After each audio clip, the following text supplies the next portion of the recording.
यहाँ हो रही है संकटा माता की पूजा। संकटा माता ही बोलते हैं ना दीदी? तो बोलिए संकटा माता की जय।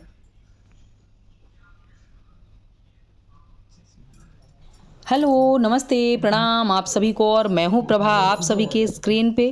तो आज हमारे यहाँ थी, हमारे आसपास ही मोहल्ले में हमारे संकटा माता की पूजा। आज मैं पहली बार इस पूजा में गई थी, तो मैंने सोचा थोड़ा सा वीडियो आप सभी के लिए बनाती हूँ कि यहाँ संकटा माता की पूजा कैसे होती है इलाहाबाद प्रयागराज में। तो इसके माध्यम, मेरे प्रभा सर्वगुण संस्कार चैनल के माध्यम से आप सभी को दिखाते हैं संकटा माता की पूजा का, क्योंकि बहुत सारी पूजाओं के वीडियो हमने डाले हैं। तो लेकिन इस संकटा माता की पूजा का जो वीडियो है ये पहली बार मैं डाल रही हूँ। आप सभी देखिए इधर का कल्चर कैसा है, कैसे पूजा होती है। पूजा लगभग सभी की ऐसे ही होती है, दुरैया माता की जैसे होती है, सेम वही पूजा वैसे ही होती है। लेकिन इसमें थोड़ा थोड़ा सा अलग है जो पूजा का वो होगा। पूरा चीज़ तो मुझे नहीं पता। आप सभी के यहाँ कैसी होती है, किस किस के यहाँ ये पूजा होती है नहीं होती, ये सब चीज़ें आप भी कमेंट करके बताइएगा। इसमें कहानी भी सुनाई जाए। वैसे ही जैसे दुरैया माता के में एक चौकी बीच में रखी जाती है और उसमें भगवान जी बनाए जाते हैं, उसी तरह से इसमें भी संकटा माता में भी किया जाता है। बीच में चौकी रख के 5-7 ऐसे करके सुहागनी औरतें जो होती हैं बारी बारी से पूजा करती हैं। ये देखिए हमारी एक दीदी कर रही हैं। तो जो भी चंदन टीका और उनको फूल नहलाना धुलाना जो भी होता है सभी पूजा में वैसे ही इसमें भी होता है। सभी कोई बारी बारी से करते हैं। देखिए सभी कोई बारी बारी से कर रहे हैं। पूजा में शुरुआत ऐसे ही होती है सब पूजा की, उस वैसे भी संकटा माता में भी हुई है। तो ऐसे करके थोड़ा थोड़ा सा प्रसाद के रूप में मिठाई चढ़ाते हैं। और जैसे भी है ये देखिए मेरी भी आरती होने लगी। आरती भी थोड़ा थोड़ा ऐसे ही सभी कोई करते हैं। बोलिए संकटा मैया की। काफ़ी अच्छा लग रहा था एक साथ संकटा माता की पूजा करते हुए। मेरा तो पहली बार था, तो हम लोग खुसुर फुसुर थोड़ा बहुत लगे हुए थे, क्योंकि हमें कोई जानकारी नहीं थी कि कैसे पूजा की जाती है। तो मैं भी बारी बारी से पूछ रही थी और ये देखिए मैं भी चुप रहने को ही कह रही थी।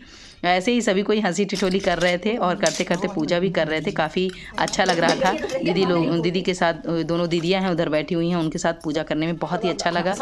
और हमारी मतलब सभी कोई बहुत अच्छे से रहते हैं, तो एक साथ पूजा करते हैं। ये देखिए जो पूजा रखते हैं उनको आंचल में सभी कोई साथ में मिल के और प्रसाद को देते हैं, शायद ऐसा ही कुछ है।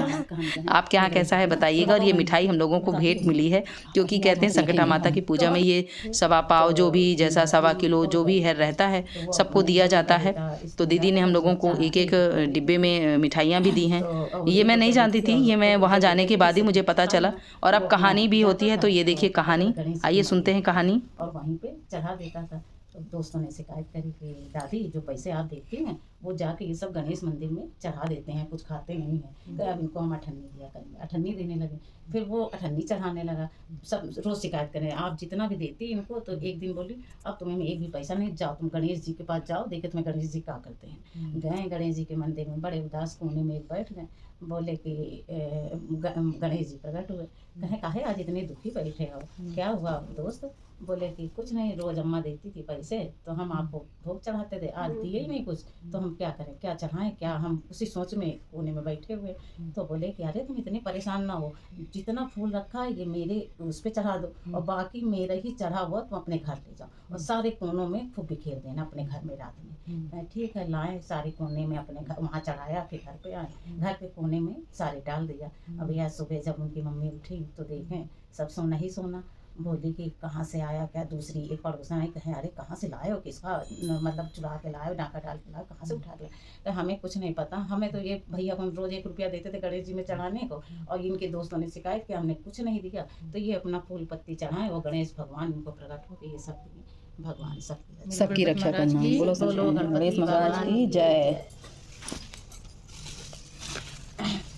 एक राजा थे, एक रानी थी, उनके कोई नहीं थी। तो एक दिन उन्होंने, एक जमादार था झाड़ू लगा रहा था, तो झाड़ू लगाते हुए राजा जी बाहर निकले। तो अरे राम राम, आज निर्वंशी राजा का मुंह देख लिया, आज तो हमें खाने का नहीं मिलेगा कहीं भी। तो राजा ने सुन लिया, राजा अंदर गए, रानी से बोले आज मेरे कोई औलाद नहीं है तो इस तरह से देखो हमको कह रहा था आज इतना खाना बनवाओ पूरे नगर में भिजवाओ कि सब लोग खाएं। अब भैया सबके यहाँ राजा ने भिजवाया, कोई खाया नहीं। राजा की रानी की दासी सब सुन रही थी। वो बोली अच्छा कोई बात नहीं, वो अपना ऐसे ही सुनती नहीं। फिर कहने लगी राजा जी ना खाने दो, नहीं कोई खा रहा है ना खाने तो कोई बात नहीं। फिर एक दिन झूठ मूठ रानी को अपने कैद कर लिया, बंद कर दिया और राजा से बोली कि राजा तुम्हारी रानी गर्भवती है। अब रानी तो भैया अंदर ही अंदर गए, हमारे तो कुछ है नहीं कि हमें और राजा से तलवार ऐसे तो ना मरवाएगी, तलवार से कटवा दी। अब रोज कहे दासी तुम बहुत गलत कर रहे, तो वो बोली कि नहीं तुम रानी चुप रहो, शांत रहो। फिर राजा जी बोले कि रानी से हमें मिलवा, कहीं रानी से नहीं, जब बच्चा हो जाएगा तब आपको मिलवाएंगे। बोले कि ठीक है, आजकल के मुझसे पूछ गया कहीं ठीक है। अच्छा जब हो गया तब भाई बच्चा हुआ तो अपनी छोटी मोटी थालियाँ बजा दी 9 महीने बाद, और एक प्लास्टिक बोगा और रोने की आवाज़ हुआ नहीं था। हुआ नहीं था। तो रानी कहीं पक्का तुम हमको मरवाओगे ये सब करवा के, बोली तुम चुप रहो। फिर राजा बोले अच्छा आप दिखा दो, कहीं अभी नहीं दिखाएंगे, मुंडन में दिखाएंगे। कहीं मुंडन भी हुआ, कहीं मुंडन में दिखा दो, कहीं नहीं अब सीधे आप शादी में ये बोला ना रानी बोली अरे शादी में कहाँ से हम इतना बड़ा बच्चा लाएं, कहीं तुम चुप रहो। कुछ नहीं, और संगठन माता से मानी थी कि हमको चाहिए, तो भैया वो सवाओ मन का बेसन का पुतला बनाई और कहीं राजा जी बारात निकालो, कहीं बारात कहाँ लड़का और कहीं तुम चुप रहो। बारात में डोली में वही पुतला बनाई और उसी को बैठा के खूब सुगंधित कर लिया हर चीज़ से खुशबू वाला, और अपना भैया लेके कहीं राजा जी डोली में हम बैठेंगे, कोई और नहीं बैठेगा, अपना बैठ के डोली में गई। अब जब संगठन माता के रास्ते मंदिर पड़ा तो बोली यहाँ डोली रखो, हाँ रखो यहीं पे गई। अपना भैया संगठन माता खूब पूजा करी खूब। अब वो उसको इतना सुगंधित था, माता वहाँ आई देखी इतना सुगंधित पुतला पूरा खा रहे। अब वो तो पुतला खा रही, हाँ अब ये आके देखी कहीं यहाँ तो पुतला नहीं, गई कहीं संगठन माता या तो हमको लेटा दो नहीं तो मैं बेटा दो, हाँ कहीं नहीं दो में से एक दो। अब संगठन माता बोली कि हम इसको लेटा कहाँ से देंगे, बेटा तो चलो कोई, फिर कहीं नहीं दोगे तो हम यहीं मर जाएंगे। बड़ी संकट में संगठन माता बड़ी संकट में पड़ी। कहीं अच्छा कहीं अच्छा ठीक है तुम जाओ प्रगट में, कहीं जाओ अच्छा तुम जाओ मंदिर के पीछे 12 साल का एक कुंवर मिलेगा तुमको। गई देखी 12 साल का कुंवर खेल रहा था, उठा लाई खूब तैयार की, डोली में ले गई, वहाँ ले गई भैया खूब बढ़िया बारात खूब। अब यहाँ आई रानी दरवाजा ना खोले, अब वो तो कहे राजा हम कहाँ डालेंगे, हम कहाँ डर के मारे, डर के पीछे। अब कहे खोलो रानी दरवाजा, कहे हम ना खोल तुम मरवा दोगे, कह रहे खोलो बहू उतारो की तैयारी करो। भैया खोली दरवाजा जल्दी से, जब खोली देखें बहू को कहीं भाई कहीं पहले तो तुम चलो संकट सारा पूजा तैयारी करी अपने ही खुद करी और करके कहीं चलो संकट के मंदिर चलो। गई मंदिर वहाँ पूजा उजा करके आए, संकटा घर पे खिलाए।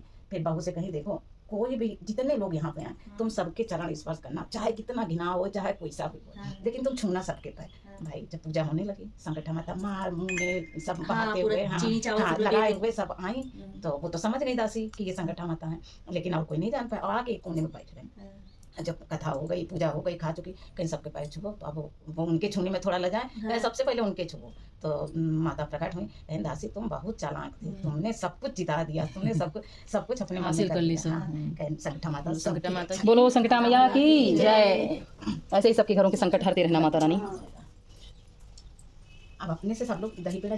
तो इसी तरह से संकटा माता की पूजा में सभी एक साथ पूजा करते हैं, कहानी सुनते हैं गणेश जी की, माता रानी की, संकटा माता की, और सभी कोई जयकारे लगाते हैं, बहुत ही अच्छा लगता है। तो संकटा माता सभी के घरों के संकट को हरती हैं, जिनको लगता है बहुत ही संकट है तो वो पूजा माता रानी के झटपट करते हैं। तो कहते हैं कि इससे संकट जो घर के रहते हैं सभी दूर हो जाते हैं, इसीलिए ये पूजा रखी जाती है। संकटा माता सभी के घरों में सुख शांति लाएं, सभी के घरों में बरकत लाएं, सभी के घरों के कष्टों को दूर करें, हमेशा कोई भी कष्ट किसी के घर में ना आए, हमेशा खुशियाँ रहें, ऐसी कामना हम सभी संकटा माता से करते हुए पूरा करते हैं। लास्ट में दही और मिठाई का भोग लगता है, जो खाते हैं थोड़ा बहुत, और जो खपता है और शाम तक खा लेते हैं। तो ऐसे ही बने रहिए हमारे साथ हमारे यहाँ के कल्चर को देखने के लिए वीडियो में। जब वीडियो को अंत तक आप देखेंगे तभी समझ पाएंगे, क्योंकि लास्ट में उसी तरह से जैसे दोरैया माता में सुहाग दिया जाता है, ये देखिए दीदी हमारी सुहाग पहले गौरी माता को दे रही है, और देने के बाद इसी तरह से बारी बारी से ही देंगे, और देने के बाद इसी सुहाग को वो लेंगी भी 7 या 5 बार। ये देखिए ले भी रही हैं, तो 7 या 5 बार इसी तरह से ये चलता रहता है।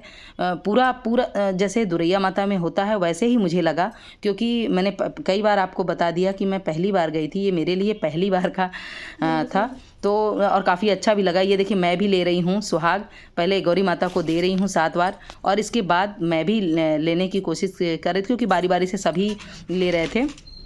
पहले देते हैं, चढ़ाते हैं सिंदूर को 7 बार या 5 बार, फिर अपने माथे में 7 बार लगाते हैं। इसी को लेना देना जो भी सिंदूर का रहता है वो बोलते हैं।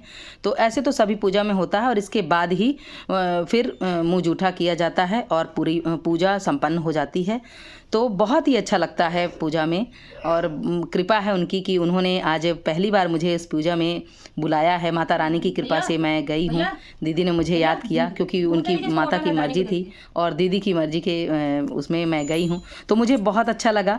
और मैं पूजा में जाना चाहती हूँ। ये देखिए जो उसमें चढ़ा रहता है सामान, उसको प्रसाद के रूप में सब में बारी बारी से बांट भी दिया जाता है, बांटा ही जाता है क्योंकि ये प्रसाद है।